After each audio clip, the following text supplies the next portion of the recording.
we can. Okay. So Rory, are we ready to go?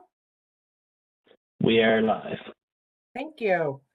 Hey, everybody. Welcome to the Economic Development, Tourism and Event Management meeting for Thursday, May 19th. I'm going to call the meeting to order and I need to have an approval of our agenda. Moved. Jason, you're good?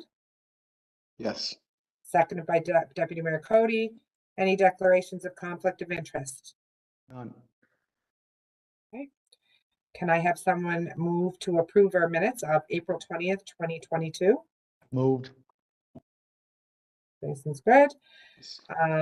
Any business arising from those minutes? No. Okay. We will move right into report and discussion. The Immigrant and Refugee Services Association of PEI. I think we have Melanie Bailey here from the organization, if I'm correct. Welcome, Melanie. Thank you. Wayne, do you want to introduce, or is she just going to speak? Or I'll quickly introduce Madam Chair. Thank you very much. We're fortunate today to have Melanie Bailey joining us from IHRSA. The city of Charlottetown has a strong working relationship with IHRSA. Melanie has been a wonderful connect for us with respect to their organization. I should also note that Charlotte is joining us on the call today. Charlotte Nicholson with our department of Charlotte is heavily involved with numerous components of the immigration file, which falls under economic development. So we're very happy to have you join us, Melanie. From time to time, we have external groups we partner with present to our committee. I know you had a genuine interest to participate, so we welcome you today, and I'll turn it over to you. Thank you. Much appreciated. Can everyone hear me? Yes. Okay. Thank you to the mayor, councilors, and staff. It is an honor to be here to update each of you on the current and emerging needs in our immigrant community, following surveys, consultations, and research. First, I'd like to recognize the partnerships and support that have been provided to us through the City of Charlottetown. Charlotte Nicholson, leading first of its kind municipal orientations. Wayne Long, who has taken many newcomer residents under his wing, caring, seeking to help, and mentoring. Parks and Recreation, a longstanding connection to economic development. A special mention to Councillor and Deputy Mayor Cody for his quick attention and support when a need emerged. I'll never forget that. And a very special thank you to the Mayor's office. The frequent flag raising events have been touching the hearts of our immigrant community.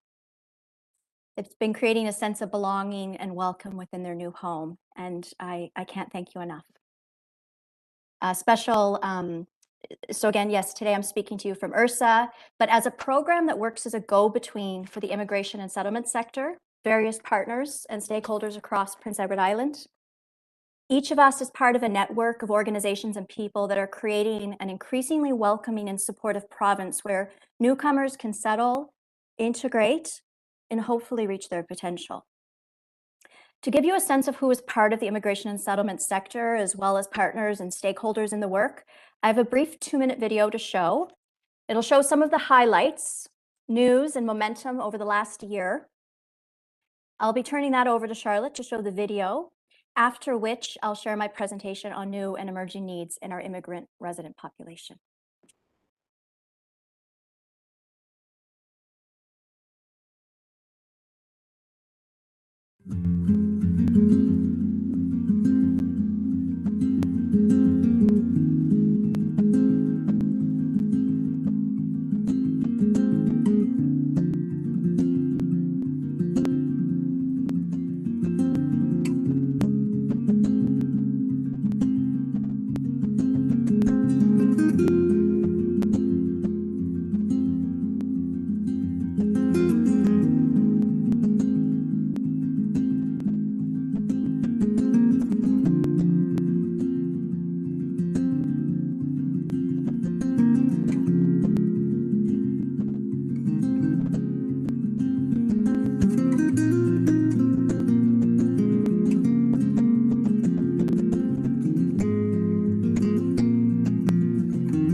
Thank you, Charlotte.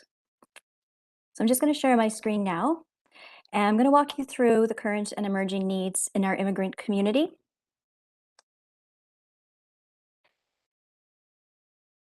The work involved surveys, research, and consultations. Each survey averaged about 260 participants, with the final tally being 760.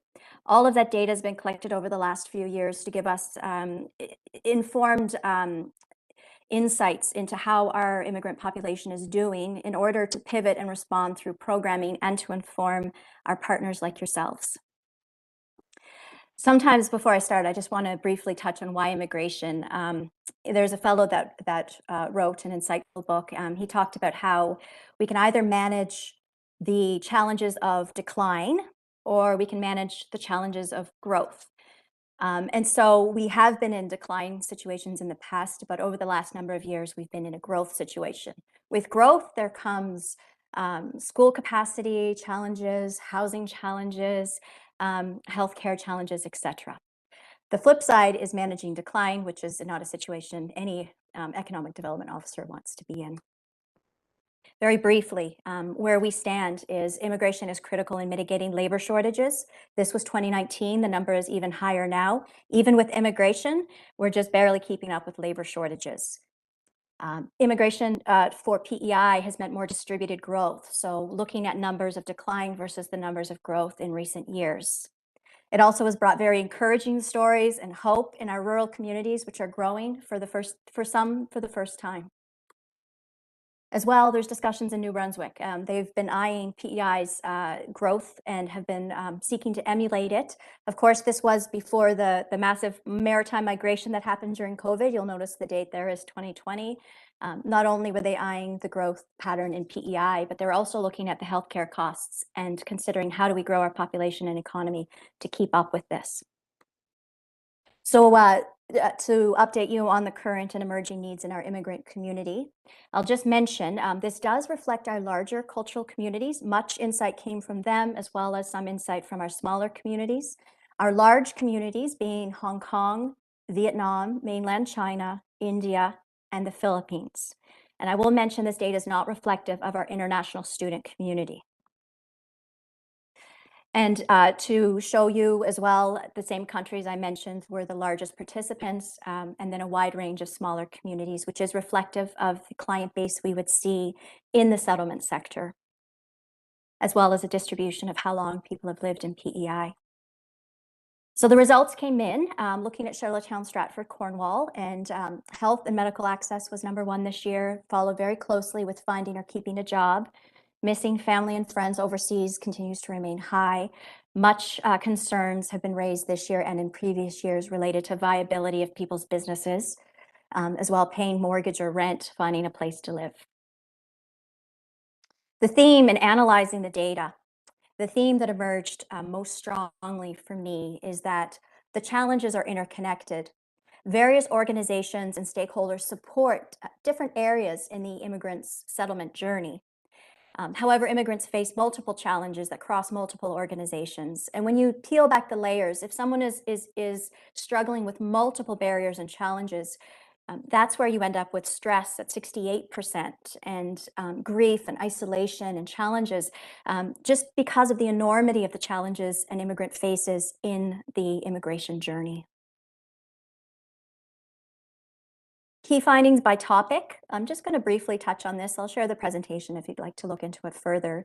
But key challenges that immigrants identified was employment, with childcare barriers emerging strongly as a crisis point this year, business viability, labor shortages for immigrant entrepreneurs, work permit barriers and immigration processing delays. One of the challenges that emerged during COVID, like many other challenges, was a backup in processing.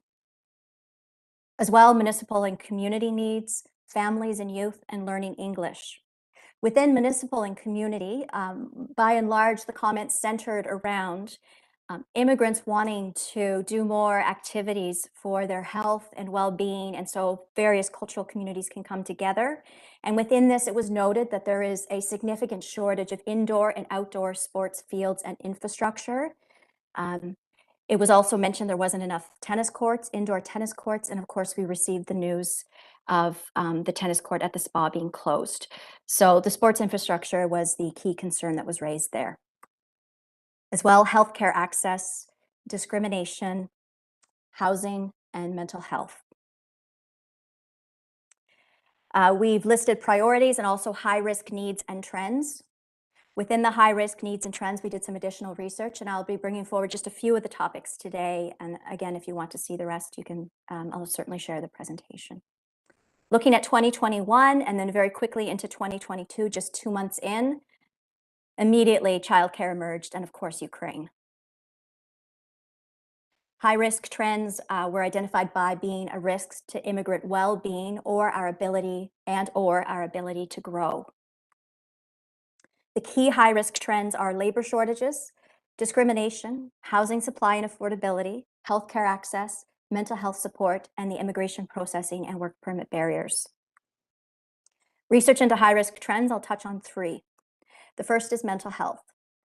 Mental health was one of the first priorities early in the pandemic. Just to normalize it, mental health challenges were experienced by all of the communities.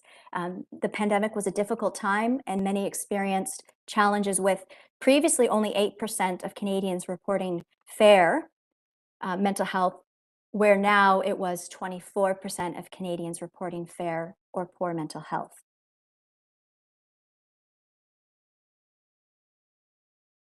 Sorry, I'm just having trouble moving my, oh, there we go, okay.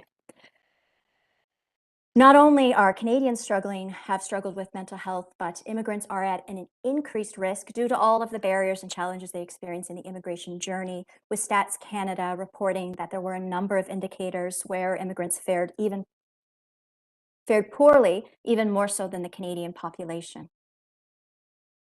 Within the surveys, there were comments and crisis statements, which led us to immediate action. Some of these comments are here, as well as identified here. There is a link to focus group results where we worked with the immigrant community and asked for their input and advice, and they spoke candidly and honestly around what the communities are struggling with. Immediate action happened with incredible support from the province, URSA, other organizations. People really came together. Even other immigrant serving organizations were finding ways to support their immigrant community. This shows some of the actions that have been taken that are in process and other actions that are recommendations for a hopefully a near future deployment. And the good news is we saw an incredible expansion of mental health services, that it's reaching immigrant communities in ways that hasn't been done before, and really growing the field in a way that it's studying and understanding and responding to what culturally informed mental health support looks like, and then working with other practitioners to share learnings with them. Currently, that involves a UPEI student in the psychology Doctor of Psychology department working with us for a year, providing her insight and working closely and understanding what the immigrant community needs. Discrimination. This is something near and dear to my heart. My own son experienced this just a few weeks into school, and it never really went away. I did think after so many years have passed now, he graduated last year, that things had improved where we're seeing so much diversity. But in the survey this year, it was discovered that 35% of survey participants had advised that their child has experienced discrimination in K-12 school. The immigrant community that had filled out the survey and had identified that their child had experienced discrimination is shown here. Again, reflective of the cultural communities we serve. As well, in the communities and workplaces, particular incidents reported at parks and outside of stores, and a number of other feedback was provided as well. To me, what's very encouraging is just in the last few years is seeing new initiatives and very encouraging momentum. Each of these people and faces and programs are responding to needs in schools and in communities, leading employers, leading anti-racism tables, and doing stories through the Guild, which has been very powerful. Housing supply. Last year, we did significant research and we held an information session. So I'm just going to bring some highlights to you. We spoke on this again today, and there's actually been some interesting projects that have come from this. So this is no surprise to you, but housing supply and affordability is a challenge in our resident population. 51% of survey participants are always or sometimes struggling to afford mortgage or rent. Successful immigration strategies as well as housing strategies rely on increasing housing supply. Paint the picture from Sean Cathcart, the director and economist with the Canadian Real Estate Association, is that we've been in a high demand cycle and a short supply cycle, which has led to higher prices. Here you'll see the high demand starting in 2015, the short supply starting in 2016, and the higher prices rising very rapidly from 2015 to 2021. Housing supply, of course, is low across Canada. It's low in PEI, and it's resulted in rapid price increases, and despite seeing record level investment. The summary from the Canadian Real Estate Association is that we are in a time of historical housing market trends. I do have a video of his talk. It's very insightful. He says the housing stock we need hasn't been built yet, and that if any supply materializes, it will only be short-term relief. But the situation's been unfolding since 2015. He says, if we have demand as far as the eye can see, we better get busy swinging at hammers at a pace we've only seen a few times in history. He likens the time we're living through as a time seen after the war with returning vets, as well in the 80s when the baby boomers reached the age of forming households. He said, this time has only happened a few times in history, and we're living through that right now. As well, impacting housing supply, of course, is that maritime migration. We're seeing a lot of people moving to the Maritimes. It has led to a very rapid population growth. The good news is incredible industry leadership. Sam Sanderson spent 2020 waking us all up to the challenges at hand, that the challenges were increasing very quickly. Through his work, he won a national award and has spoke at several national conferences, and it's very well deserved. He has led some very innovative and groundbreaking work. One of them in particular is around getting more people into construction, getting more hands at job sites. He's got special programs for newcomers, for youth, unemployed. It's that same micro-credentialing, upskilling. You go in, you learn the basics, and you're sent to the job site, and they're saying 80% of people going through that program are ending up with full-time work. As well, the great news around municipal leadership in studying the housing issue. City of Summerside, Charlottetown, Stratford, Cornwall, with the housing needs assessments. Following the information session, there was a survey, and people identified that public education as being most critical related to pre-construction, and that's just to move developer proposals through municipalities quicker. Stratford has secured the first round of a CMHC housing innovation project to tackle this issue. And they are working with any municipality and developers and anyone that wants to join in alongside so that all municipalities can benefit from the work. As well, such innovation across the island. There's tiny apartments with affordable rents at $660, tiny homes and modular homes, and housing for the labor shortage in nursing homes. Just this creative innovation born out of necessity and labor shortages. I'm not cutting you off, sweetie, but I'm going to give you another about 4 minutes or so because we do have a long agenda, and this is excellent information.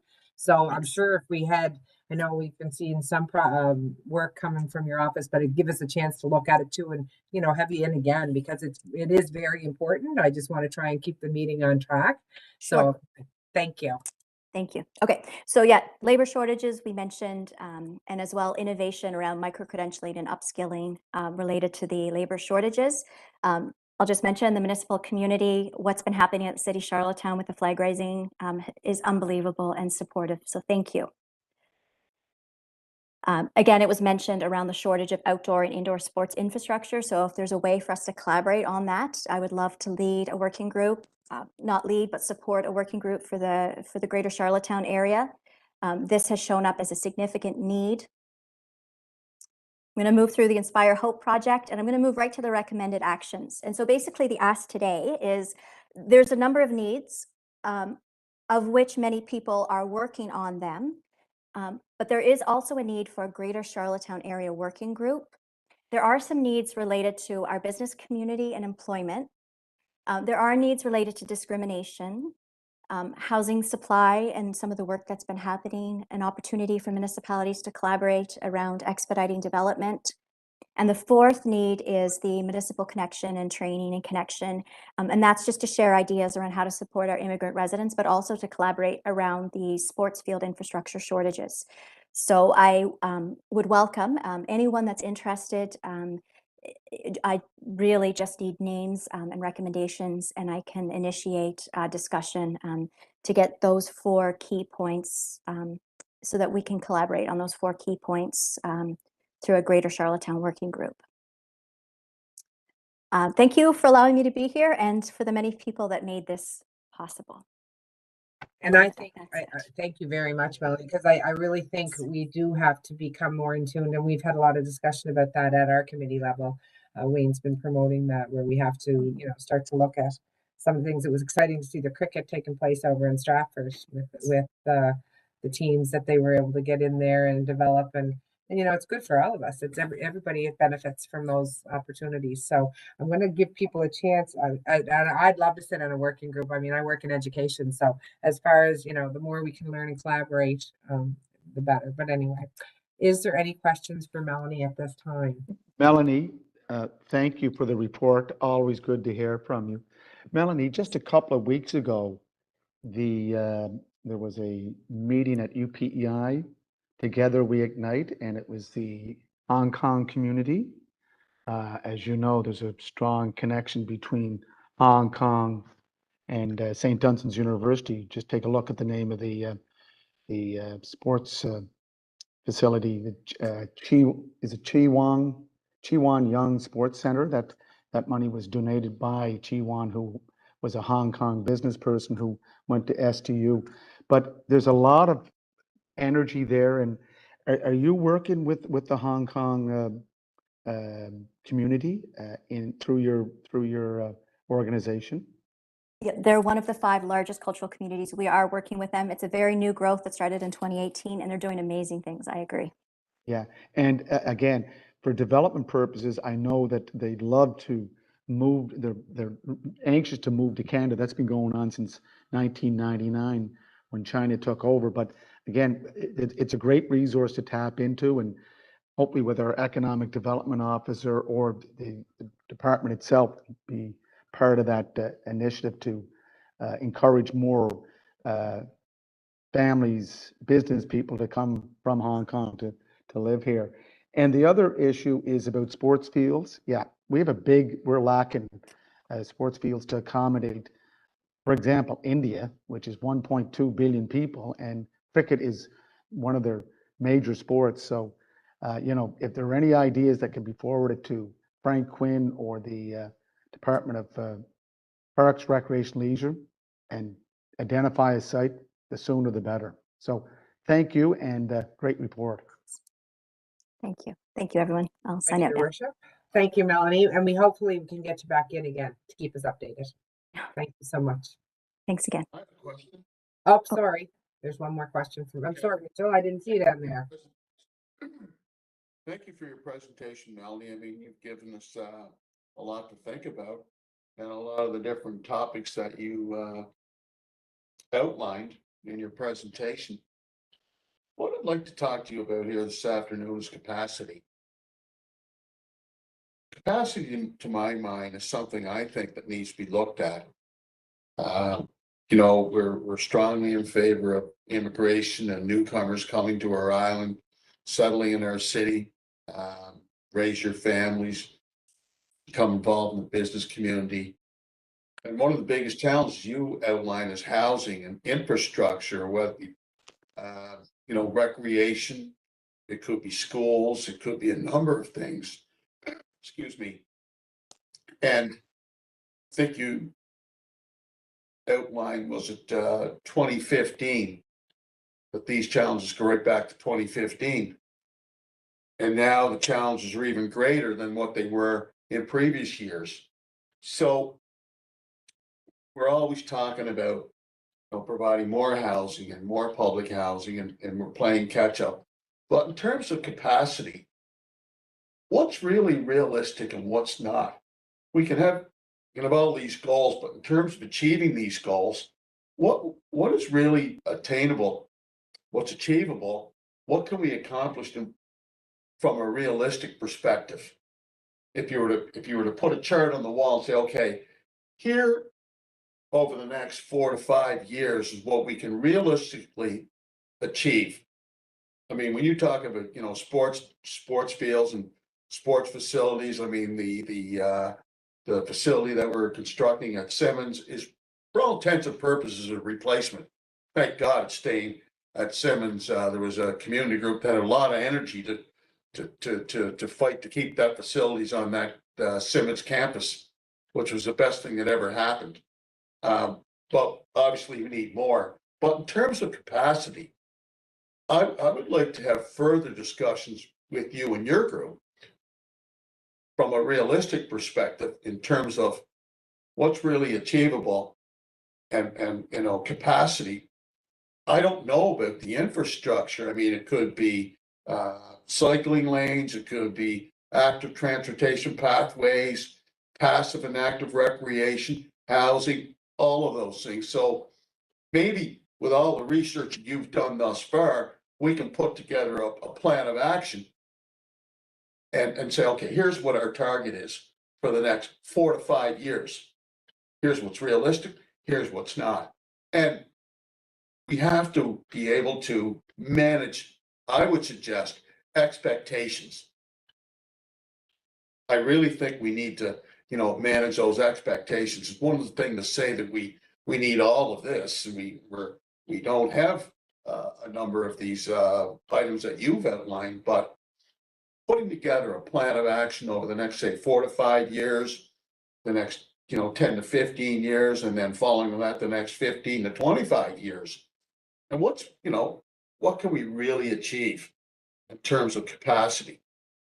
So I bring that forward to you, and I'd certainly be willing to work alongside with you and your group to work towards those goals.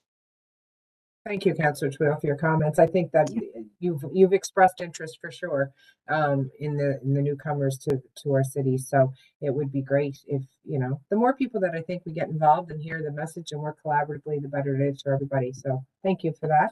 And Melanie, I do think it would be beneficial for you to present at some point, maybe to all council. It kind of crosses into all the different committee levels. So maybe we can look at that moving forward. So thank you. Thank you. Can we just, Councillor Twill, I'm just trying, did you get your answer? Do you have a No, I question? didn't. It was Oh, what was your? I told Melanie to respond, but then the chair. Oh, sorry, Mitch. I'm sorry. I'm just trying to keep things. That's on track. okay. That's all right. That's all right. Melanie? Yeah, I welcome that conversation. And our executive director has said the same thing as well, should welcome a conversation. And I don't want to hold you up too long. So You were here. You were good enough to make the presentation. It was very in-depth, very detailed. And, I want to continue the conversation, but just to my, some of the points I brought up, do you have a response to that? I would say that these are the same conversations that Toronto, Vancouver, and Montreal have, and thank goodness we're not in that situation as well. While immigration numbers are coming in, we're still not meeting labor shortages. Our business community, our economy, it can't sustain itself without labor. And even with the levels of immigration that have been coming in, we don't have enough labor. There's a massive shortage in construction, healthcare, our poor nursing homes. There's not enough staff to work. We need immigration to fill those targeted needs. But on top of this, the Maritimes is where everybody wants to live now during COVID. So you've seen a massive growth in population of 5,000 in a year and a half, and that wasn't due to immigration. That was primarily due to migration. So those are all valid, questions you raise, and I think there's a lot of work for a lot of us. So I would welcome a conversation, and I would love to put an action plan together. I think we have some work to do. Thank you. Fully agree with you. Thank you, Melanie. Are you good with that, Mitch? You okay? That's fine. Okay, This is a good starting point. yeah, for sure. Your worship, any more questions? No, I think that Melanie hit on some core areas that, Melanie, they are affecting the road construction industry. Some of the tenders are not being fulfilled because staff's not there, and then compound that with chain supply issues. It's going to take a long time to recover. But yeah, immigration will help fill that gap. Thanks, Melanie. Great presentation. Thanks, everyone. See you soon. Bye-bye. Madam Chair, before Melanie goes, Yeah, can I go ahead. just say quickly, maybe we can, maybe I can suggest that we create a subgroup of our committee to hear Melanie a bit more in depth and to also talk about some of the beginnings. We've also had a discussion with multiple departments where Melanie and her team has come in, so we could have a greater conversation which allows for more time. And then finally, Melanie, I know you touched on it, but I want to remind everyone that inclusiveness and diversity is huge in the newcomers world right now and trending beyond, and we need to pay close attention. Absolutely, thank you. And Deputy Mayor, I didn't even reach out, I'm sorry. Do you have anything? I know I can't see you. Yeah, no, I'm okay. It was a great presentation, lots of data, and I think, like you say, if we can keep this conversation going, Yeah. it's it's a benefit to everybody. So no, just thanks for coming in and speaking to us. And Melanie, if you could share your presentation, maybe through Wayne or Cindy, and they could make sure we get a copy of it so we have more time to look at it in depth. I went to Home Depot yesterday and I think every country in the world was represented. I loved shopping. It was awesome. Thank you so much. Thanks, everyone. We'll see you soon.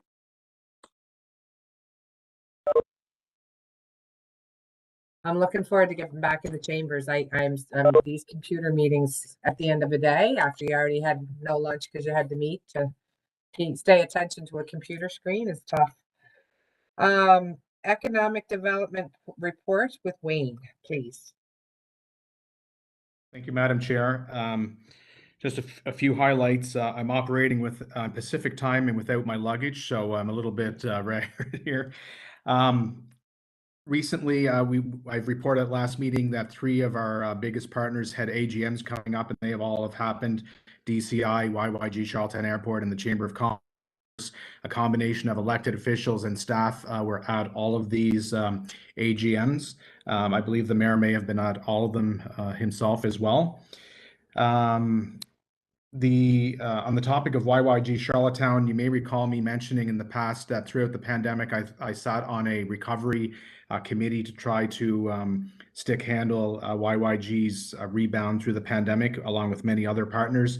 And obviously that work is paid off. We're seeing a return of the airlift capacity to Charlottetown, but YYG Charlottetown is also on the eve of launching a 3-year strategy work on a 3-year strategic plan. And that will commence right away and take them through the next 3 years of operations. During the Chamber's annual meeting, they elected a new president. I flipped that to the committee. For those of you who weren't there, Bill Du Bois from Buns and Things is the new president for the Chamber of Commerce. The committee well knows that there's lots of development happening throughout the city and across the city. But I also want to give a shout out to some of our newest restaurants and establishments that have opened or will open here soon to build on our capacity as a culinary and entertainment destination. Abbiocco recently opened Italian restaurant in the downtown. The Sea Rocket will soon open in the former Anna Green's Gables property on the corner of Queen and Victoria Row, oyster and seafood house. The Pony Boat Social Club will open soon. It's the replacement of the pool hall in the downtown. I'm drawing a blank because of my Dooley's, correct. Yeah, it will open here in the near future, and people will be impressed with that. Lone Oak is opening a huge operation at the North River Causeway, if anyone has been following along there as well, plus many others throughout the city. It's always difficult to mention organizations by names, but there's a lot happening currently with respect to that. Also, the Digstown TV series, which is on CBC, is shooting this season in Charlottetown. They are based out of the Eastlink Center and the Trade Center. with some other base camps in and around that footprint at parking lots, etc. A huge coup, not only for Prince Edward Island, but for the capital city. A great injection of cultural and economic prosperity. And we should be quite happy that that this event is this shooting is happening here. Substantial economic impact for the city of Charlottetown's various organizations throughout the municipality. Been working with a number of newcomers. Melanie had mentioned that it's been ongoing for us, but there's 4 in particular that I want to mention today. We're working on the potential of a new Asian food week, which would be similar to Dine Around Week. Working with a company who's looking to launch an e-scooter business here in only for tourism, but for active transportation and sustainability and otherwise. Laurel's involved from tourism. Ramon and her team's involved from sustainability. Working with a newcomer tourism group who's looking to launch operations here in Charlottetown. They're looking to create a couple of new activities and events. And we're always working with the PEI Car Rental, which is based Turkish couple, which is based out of the Delta Prince Edward. There's just recently returning from the Impact Sustainability and Travel Tourism business gathering in Victoria, BC. It overlaps from economic development and tourism and sustainability, but some real learnings out of that. But most importantly, and we're seeing this trend across the country, is economic development is not like it used to be. Economic development is far more diverse now. It is far more broad, and it's not how we once looked at it. Of course, it's the attraction of new businesses and the expansion of new businesses and growing within, but it's equally as important to recognize tourism, reconciliation, placemaking, cultural and event activities, etc., as a part of tourism. And you'll really see this when you apply a lens across the country in many destinations. On top of this, while capitalizing on the West Coast, I had some very valuable discussion with Vancouver Economic Commission. I had a great meeting with their CEO. Also was exposed to some best practices around the city, as well as linked to other partners. They're well known for their work on being on the West Coast, obviously much bigger than we are, but the best successes are ideas borrowed and expanded and changed. So a lot of good information there with respect to best practices and programming, placemaking, the usage of lights, cultural diversity, Indigenous growth is huge, green data mining and collection, amongst a number of other things, including metrics and evaluation and sense of place. Also recently connected with Mayor Michie while I was there on another mission, and met with the economic development officer to talk about some good valuable learnings and to create a network of sharing back and forth. So there's lots happening in economic development, but those are just a quick few highlights. Thank you, Wayne. Any questions for Wayne on his report? None? It's a pretty good report, Wayne. It does bring me back to what I asked about, that was last month or the month before, about the position of the economic development officer.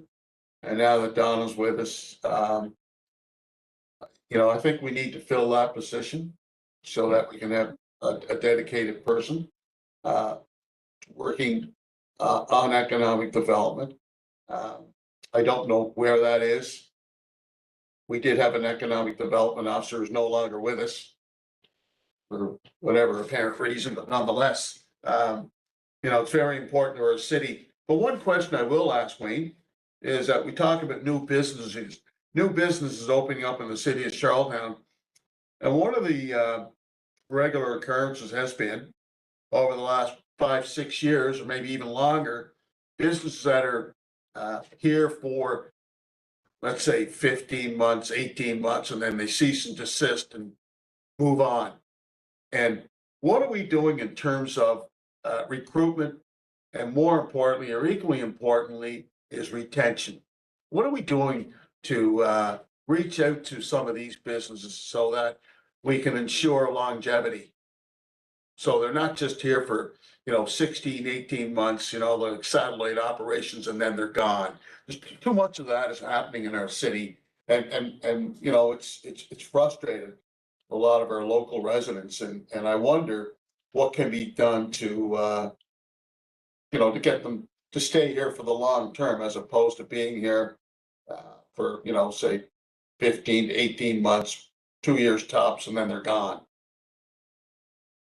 Yeah, it's a good question, Councillor Tweel. I would say a couple of things. This is not an isolated issue. Many municipalities, smaller municipalities across the country deal with this challenge. Many times, newcomer business persons use smaller destinations to launch their business, and then look to move to more metropolitan areas where they can really grow their entrepreneurship. To me, I think for us, it's more of creating that group and that dialogue with organizations like URSA and the PEI connectors to perhaps, and the province, obviously, as well as Innovation PEI, to talk about potential strategies. I don't know, I can't speak in depth what has been done to date. I've only been handling this file and the cost for several months, but it's something that needs to be explored and further reviewed. But I would say it's a matter of bringing partners together to strategize and talk about this space that we play in. But again, I want to be clear that it's not an isolated issue to Charlottetown. It's happening right across the country, and it likely will continue to happen in many ways. But just to follow up on that, economic development for IT investment has changed. The landscape has changed because of COVID-19. Take a look at the corner of University Avenue, Houston Street. Invesco has 470 employees. I was talking to some of them yesterday at the business tree planting event on Irwin Drive, and I think only 100 are working at their facility, and they're slowly doing a hybrid of 2 days, 3 days on, 2 days, 3 days home. You're going to see the same with Veterans Affairs Canada. My son, who works in Toronto, it's slowly going that way. So rethinking of how we promote and attract new businesses. The new world order is, how do you fit that all into an equation that works for both the business owners, operators, and the community where they want to move to and do business. So yeah, the economic development position it's going to have to be a very creative position to deal with this new world of attracting businesses to communities like Charlottetown. Yeah, for sure. The other thing that I would remind the committee is that Charlottetown is still doing quite well. And obviously there's all these challenges, and there's challenges that come out of the pandemic. I don't have the percentage in front of me, but I know it's very high in speaking to them on a regular basis. Innovation PEI brings a substantial amount of business to the capital city, and we're very fortunate to have them in terms of positioned because of the capacity of the capital city and the infrastructure in the capital city. So Innovation PEI is doing a lot of work in this space with respect to expansion. I've shared some of this with the committee over time, but you're right, there needs to be a stronger focus on economic development, not only for new business, but from growth within. Yeah. Thank you. Thank you. Deputy Mayor, just want to make sure you're okay. You're still okay? I'm good. Thanks. Thank you. Tourism and Culture Report. Thank you, Wayne, for your report. Laura Lee. Thank you, Madam Chair. As always, staff are working collaboratively with the Events Development Officer on a number of projects, which I know that Wayne is going to provide a further update on during his event management report, so I won't go into any detail there. Tourism Week in Canada will be celebrated May 29th to June 4th. The annual 7-day celebration, which is led by the Tourism Industry Association of Canada, or TIAC, is an invitation for all tourism partners to come together to champion and promote Canada's destinations, tourism businesses, and employees from coast to coast to coast. So now that border restrictions have been lifted after what the industry is calling 2 or even more than 2 devastating years, the theme that TIAC has assigned is Travel Now for Work, Life, and Play.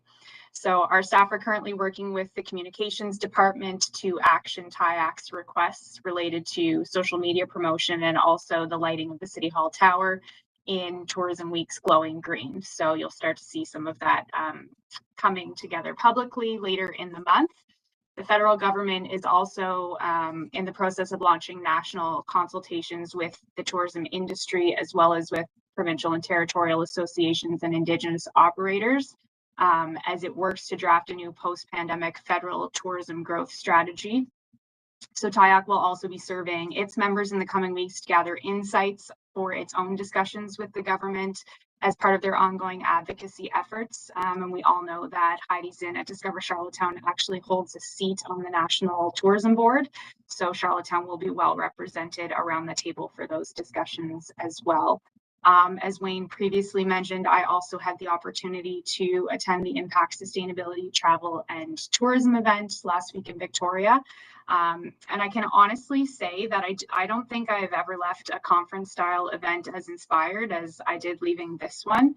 So just a bit of information on the actual event for the committee. So the mission of Impact is to drive, inspire, and demonstrate innovative and collaborative sustainable solutions for positive tourism development across Canada. So dialogue and recommendations from this year's event, which focused on central themes of regenerative tourism, decolonization and decarbonization of tourism, clean tech solutions for tourism, as well as regenerative infrastructure and economic development from a destination master planning perspective, is currently being compiled into the Impact Conference Proceedings paper, which is then going to be distributed to all delegates. So we'll make sure that when we do receive a copy of that paper, we distribute it to the committee for your own perusal. We also captured a lot of our own notes, which we're working collaboratively to compile. And there's some things that are relevant to other city departments. So Wayne and I will work to share that information with staff that we think it could be beneficial for on a go forward basis. With respect to civic events, planning for Capital City Canada Day is well underway. Just have a few final programming details left to confirm. And as I mentioned at our last committee meeting, the event is going to return to Victoria Park this year. Efforts have also been made to consult with our underrepresented communities to ensure that the programming is more reflective of Charlottetown's diversity. And we're also actively working with Alnaway to determine how we can best use our Canada Day celebrations to continue to raise the profile of Indigenous culture and amplify Indigenous voices in our community. Marketing campaigns are booked in full, and we're currently working with communications on our launch strategy with an announcement pending for later this month. So we'll make sure that the launch announcement is shared with the committee as soon as it's available. The Gold Cup Parade is going to return in its full splendor on August 19th. This year will mark the 60th anniversary of the parade, and as we know, Charlotte is the parade manager. Details around the parade theme, the marshal, children's entertainment, etc., are going to be announced on June 8th. So your worship, Charlotte has spoken with Jackie, and she has added that to your calendar. But councillors will also receive an invite directly from the parade committee for that announcement. So if you're available, I encourage you to attend. Work is underway with the mayor's office on the Make Our Hometown Beautiful program. The 2022 program is once again going to see the prizes awarded on award basis. And then of those winners, a mayor's award will be offered to the overall winner for the program. There is some discussions currently underway to reintroduce the postcard concept that was developed for the Wintertide Home Decorating Contest this past year. So it just allows councillors to go into their wards and share information directly with their residents about these programs, hopefully in an effort to increase participation in this particular program. That concept was well received by councillors last year during the holiday season. So we're expecting that it will be well received again. The next installment of the Canadian Capital Cities virtual speaker series is going to take place at noon Atlantic on May 31st. So this quarter's topic is focused on heritage in our capitals and is going to feature panelists representing the National Capital Commission, the City of St. John's, and the Songhees Nation in Victoria. And they'll be discussing topics ranging from reframing heritage designation, safeguarding local knowledge and historic places, and renaming city sites to capture Indigenous heritage. So if anyone in the meeting today is interested in attending that, please let me know and I'll make sure that you get registered. It is free to attend as always. We've completed interviews in the Visitor Information Center, and HR is working through employment offers right now. So full-time coverage in the center will begin in mid-June, and our students will all return when school lets out in late June. And then on the culture side of things, staff and the Arts Advisory Board are currently working with Public Works on a public art project associated with the newly announced roundabout in Sherwood Parkdale at the Brackley Point Road, St. Peter's Road, Belvedere Avenue interchange. So we've had the city's heritage researcher and collections coordinator, Natalie Munn. She's prepared a brief heritage report on the area, which is going to be the focus of a public consultation relating solely to the artwork, not to the project as a whole. And then the outcomes of both of those will inform the public call for artist submissions, which will go out this summer. Public Works staff are currently working on refining what the budget for that project is going to be now that the tender has closed. So it's anticipated that at the end of the day, the artwork itself will be installed sometime next spring. And then lastly, work continues on the Inspire Festival. The organizers have now finalized the location for the project's murals, and the proposed artwork is expected in the immediate future. Just a reminder for the committee that because those locations are all in the 500 lot area, that the approvals actually go through planning to council. So it'll be the building owners and the Arts Advisory Board initially approving that artwork, and then it'll move through planning board and on to council from there. Work on the remaining programming for that festival is also underway, and a detailed announcement is pending closer to the event, which is in mid-July. And that is everything that I have for today. Thank you. Is there any questions for Laurel? Yeah, I have a question. Thank you for your report, Laura. You talked about the Gold Cup and Saucer. So city staff are involved with the Gold Cup and Saucer, Correct. right? Okay, and as a manager, so that means you'll be devoting a lot of time and effort to working on the Gold Cup and Saucer Parade, correct? Well, Charlotte has been the Gold Cup parade manager since she started her employment with the city in 2017. So she works on the parade year round. There is still the volunteer board of directors that manages different aspects of the parade, but it's a significant time commitment, but it's no more significant than it has been in previous years. Okay. I'm very interested in the planning for the return of the Charlottetown Christmas Parade. So it's something that's near and dear to my heart.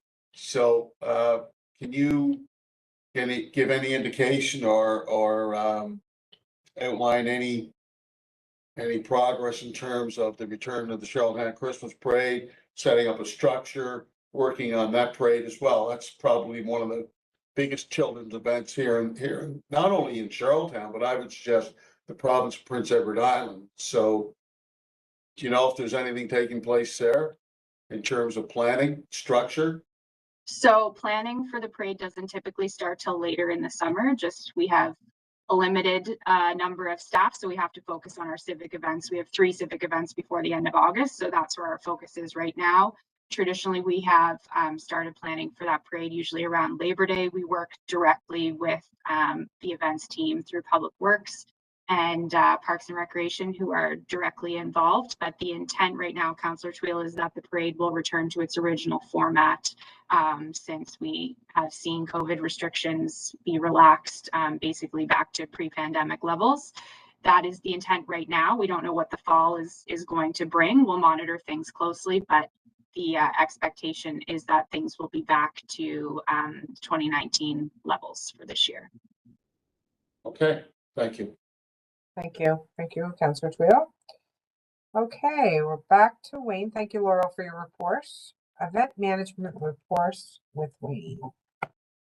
Thank you, Madam Chair. Just a few quick highlights.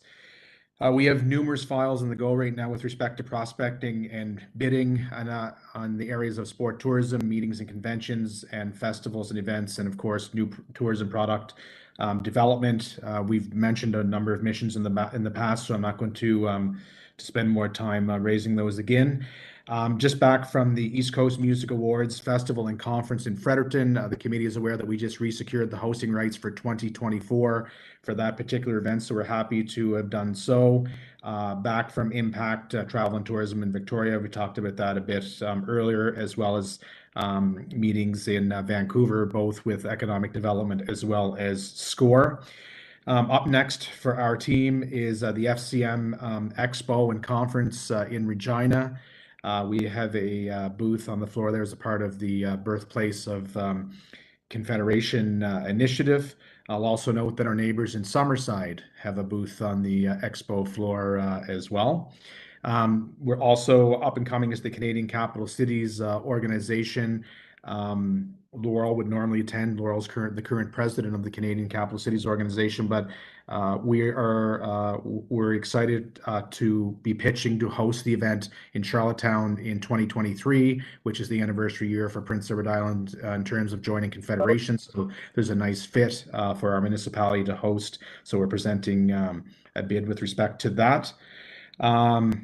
Work continues on an ongoing basis, and you'll continue to hear us repeat this on our sport tourism vision for growth for the next 3 years. It will upload into our strategy, and the official plan remains ongoing. And up next is stakeholder meetings with the consultants. Announcements have been made recently and will continue to be made on a number of events, but most recently we announced the RCMP musical ride for the Eastlink Center on July 13th and 14th this summer. The Island Tides Yoga and Wellness Festival through Discover Charlottetown has announced his return as well. And stay tuned for a number of other signature announcements to come, hopefully here in the near future. Working hard to try to close some deals with respect to that. The Canada Games file remains as active as ever. Coming up soon is the first of 2 sponsorship summits where national sponsors come to Prince Edward Island for an orientation, etc. So we'll have representation of that. The first one's in Summerside. The second one is in Charlottetown this coming fall. A number of Canada Games test events are rolling out. Some of these events we've bid on before securing the games, and they're being used for the games. As well as our activation and infrastructure projects are going very, very well at both Eastlink Center and Bell Alliant Center. Planning is wrapping up for the Canadian Urban Forest Conference, of which we're hosting this coming October. It was supposed to be I guess it'll be 2 years ago by the time that we host.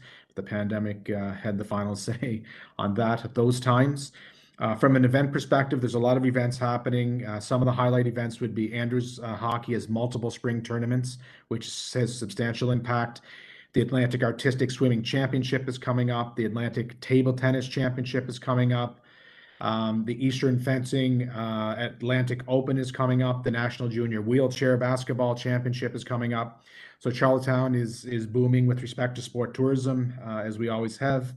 And will continue to do so. At last meeting, you will recall me mentioning that Event Atlantic was considering hosting its board retreat in Charlottetown again, and that has been confirmed. You'll see a lot of promotion now for Van Gogh 360 at the Delta. We've worked very hard to secure that event, working with organizers to ramp up the promotion of that with all of our partners, including Discover Charlottetown.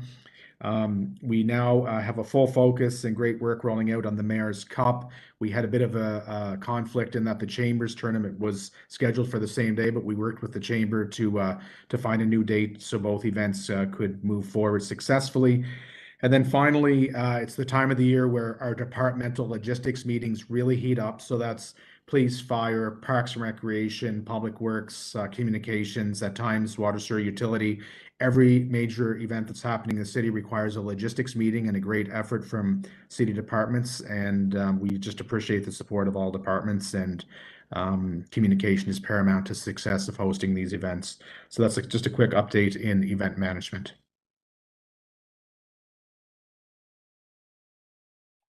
That is wonderful. Thank you. Is there any questions for Wayne? Yeah, I have a question. Thank you for your presentation, Wayne. Wayne, I recently read in the newspaper where I think it's Discover Charlottetown is trying to modify the amenities that they're trying to install on Kent Street. And that they're working closely with the Charlottetown Fire Department. Can you give me an update as to where that is, a status as to where that is on Kent Street? I know the previous year, the fire department would not sign off for safety and security reasons, as I understand it.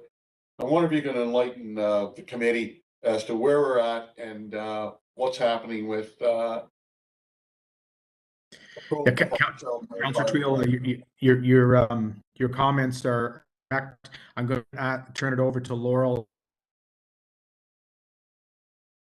I thought we said that was Laurel? still with Parks and Rec, was that not, or with Public Works? If I'm able to just give an update, Madam Chair, is that okay? Yes, absolutely.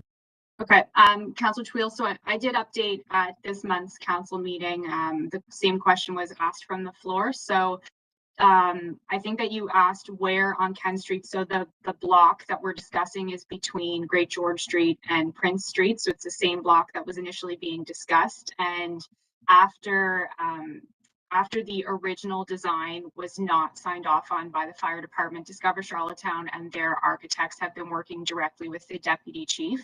So he's done a number of walkabouts with them. They've revised the plan to a place where we believe everyone is comfortable with the design, including the fire department.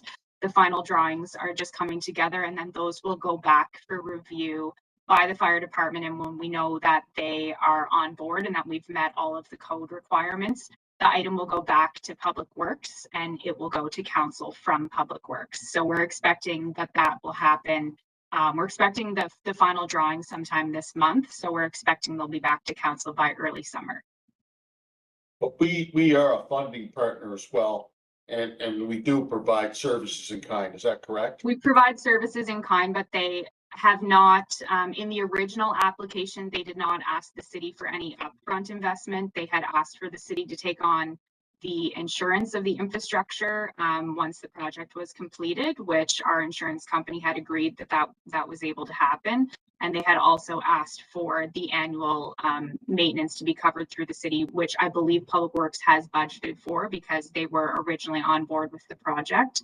So that will be something that we can check with the manager of Public Works on. But as far as I know, the ask isn't changing, but I do know that the added architectural fees of the many versions of the drawings are going to start to add up. So until the new application comes forward, I can't confirm 100% that there won't be a financial request to the city as part of the actual project.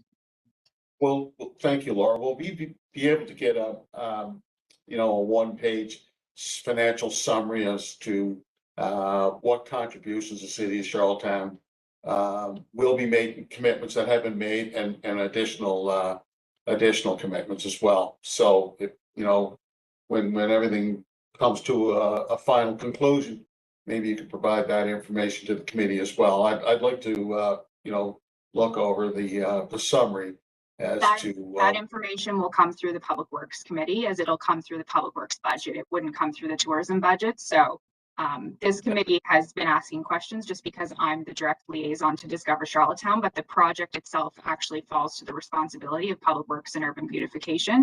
So that information would flow to council through that committee. But I believe the last time around a detailed breakdown was provided of the estimated cost of what the ongoing upkeep would be on an annual basis. Okay. Okay, thank you. All right, Wayne, there's 3 bullets under annual reports for downtown Charlottetown, Greater Charlottetown Area Chamber of Commerce, and the Charlottetown Airport. Yeah, Madam Chair, this is simply information sharing. We've attached the 3 annual reports for each of the organizations. Not going to spend any time really at this session. It's for your information and good reading for some evening along the way. Yeah. Friday night. Thank you. And thank you for sharing that information. I can't, Ashbetsu Student Exchange, Laura Lee. Get Laura Lee to pronounce it. I know. Ashibetsu. I said Ashbetsu there. I did well. Thank you, Laura. So this also is just information sharing for the committee. So as the committee is aware, the last 2 years, we haven't been able to accept or go on a student cultural exchange due to the pandemic. So we have budgeted this year to send a group of students from Charlottetown to Ashibetsu again in the fall.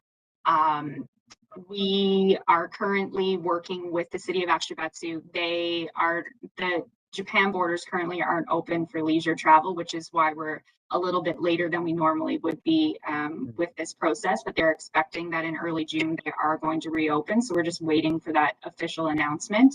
But just to remind the committee, so the city of Charlottetown established a municipal partnership with the city of Ashibetsu in 1993. So this is the 29th year of that partnership. And one of the central pillars of the partnership is the annual student cultural exchange. We have welcomed over 14, and I say over 14 because we think they came 2 years in a row, but we don't have a record of it. We've accepted over 14 groups of students from Japan over the course of the partnership. And in 2018, we kind of reignited our return visitation to Japan and made a commitment that we would continue to do that every 2 years as well. So we've traditionally partnered with Queen Charlotte Intermediate School, and there isn't a lot of history on the partnership available. So my understanding is that that partnership came about because of a former school administrator who was heavily involved in the program development initially and then in execution for a number of years. And we think that the demographics of that school likely played a role in that decision initially as well. So now that that administrator has retired and the current staff who are there, while they've been very welcoming of having students in the school, they haven't been as involved in the actual planning and execution of the partnership over the last number of years. So what our intention is this year, and what I'm just informing the committee of, is that rather than limit participation to Queen Charlotte students in grade 7 and 8, we'd like to open it up to any city students in grade 7 and 8 to apply to go to Japan for this year. We'll evaluate next year when we accept students from Japan, whether logistically it's easier to kind of keep the in-school activities with a single school or with a couple of schools. But for this year, we would like to open it up to Charlottetown residents who attend school in grade 7 or 8 at a city school. We just think that it's going to more widely promote the partnership as a whole. There'll just be more awareness of it. And then it also kind of increases our pool of potential host families, which we've struggled with a bit over the last couple of years. And it also levels the playing field for all city residents to be able to have an opportunity to participate in this program. So just information sharing at this time. If anyone has any information about Queen Charlotte that is historical as to why they would have been included, that would change our decision on doing this, then feel free to share it. But we haven't been able to find any record of that on file. It's a great idea, Laura Lee, to share it amongst Stone Park, Birchwood, Queen Charlotte, because Charlottetown's not just one junior high. There are 3 junior high schools here. And I think it's an opportunity for our Japanese visitors to see the whole city rather than just one part of it. Yeah, so it's a great idea. And just for your information, Laura Lee, the Japanese Consul General will be, I think he's arriving this week or next week. Yeah, But, Jackie did share that with me, so I'll prepare some. Yeah, just a background, and maybe you want to come up when he's here, just to. I think, have you visited the Twin City? Yes, you I been went, over? I went in 2018. Yeah, so I think it'd be good for you just to drop by. Yeah, look, 3 schools better than 1, and it's all better for the whole city. So great, And great idea. to clarify, we would include Francois Biot in that, heavens, yes, that as well. So yeah, forgot. Bien sûr. Thank you. Thank you, Laurel. Good job. Sports Tourism Canada 2022 AGM, Wayne Long. Again, Madam Chair, this is simply information sharing. The recent AGM had happened, and because we are a strong partner with the organization, I shared a news release that was issued. Their meeting was held virtually, so the public report has not been issued, but when it does, we will circulate. But we want to surface the news.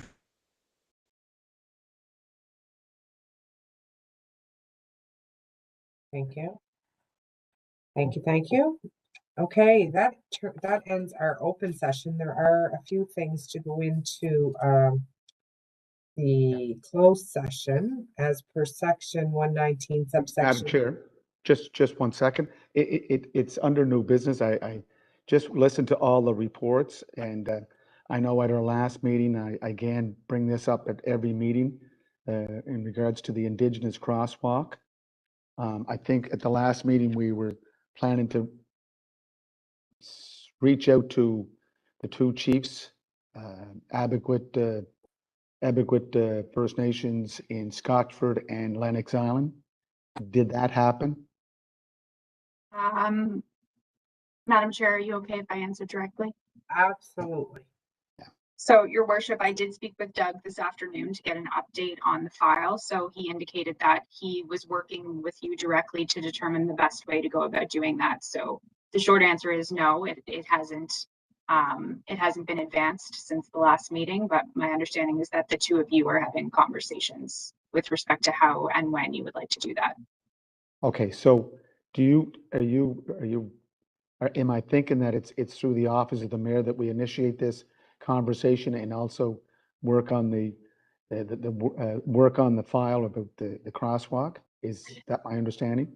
Yeah, so the project was initiated through your office. I was assisting Doug just with the Okay. art side of things, and I'm happy to continue to do that as well. But he has been leading the project. He was involved with the original Charlottetown Rural donation that is no longer on the table. But I'll Yes. follow up and okay, so it doesn't really have to come back here. We can continue to forge ahead with it.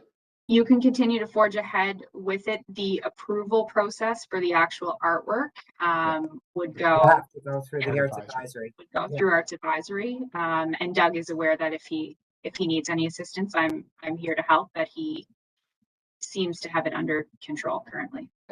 Thank you. Yeah, that approval will have to go through the Arts Advisory Board, I think. But before you get any kind of art, you need to start with the consultation process. So I think that's where through your office would be the best place to start. Okay. So I'm going to ask for a motion to move into the closed session for section 119(2) subsection 2 D&E and the Municipal Government Act of PEI. Over. Moved. Seconder. Yes.